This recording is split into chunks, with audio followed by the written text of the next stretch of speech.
নমস্কাৰ ষ্টুডিঅ'ত মই নেত্ৰজিৰ পৰা দেখজুৰি ভাইৰেল হৈ পৰিছে এটা বিশেষ দৃশ্য এগৰাকী মাতৃয়ে ফুটপাথত শাক-পাচলিৰ দোকান দিয়ে ফুটপাথত শাক-পাচলিৰ দোকান দি পুত্ৰক মানুহ কৰাৰ সপোন দেখিছিল এগৰাকী মাতৃয়ে আৰু অৱশেষত সেই ভাল দিনটো আহিল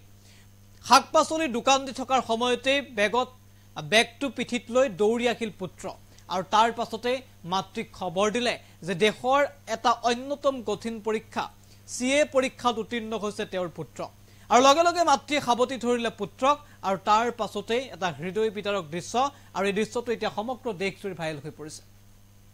এগৰাকী সফল মাতৃ কাৰণ শাক-পাচলিৰ দোকান দিয়ে মুম্বাইৰ ফুটপাথত আৰু সেই শাক-পাচলিৰ দোকান দিয়া মাতৃয়ে পুত্ৰক মানুহ কৰাৰ বাবে অপ্ৰাণ চেষ্টা চলাই গৈছিল আৰু এনে এটা দিন আহিল য'ত সিএ পৰীক্ষাত শিক্ষাৰ্থীৰে উত্তীৰ্ণ হ'ল পুত্ৰ আৰু তাৰ পাছতে আনন্দৰ সীমা নাই পৰিয়ালটোত আৰু পুত্ৰ খাবতি ধৰি কান্দনত ভাগি পৰিছে মাতৃ আৰু এই মুহূৰ্তত সামাজিক মাধ্যম সংবাদ মাধ্যমত এই বিশেষ ভিডিঅ'টো ভাইৰেল হৈ পৰিছে সবিশেষ এনিটক্সৰ দৰ্শক জনাইছো গুৰুত্বপূৰ্ণ খবৰ মাতৃয়ে ফুটপাথত চব্জি বিক্ৰী কৰিবলৈ গৈছে এই পিঠিত বেগটো লৈ মাতৃৰ কাষলৈ সেই সময়তে দৌৰি আহিল তেওঁৰ পুত্ৰ খবৰ দিলে যে দেশৰ অন্যতম কঠিন পৰীক্ষা সিএ পৰীক্ষাত উত্তীৰ্ণ হ'ল তেওঁৰ পুত্ৰ লগে লগে পুত্ৰ খাবতি হুক হুকাই কান্দিলে মাতৃ পুত্ৰই দেখজুৰি ইতিমধ্যে ভাইৰেল হৈ পৰিছে এটা বিশেষ দৃশ্য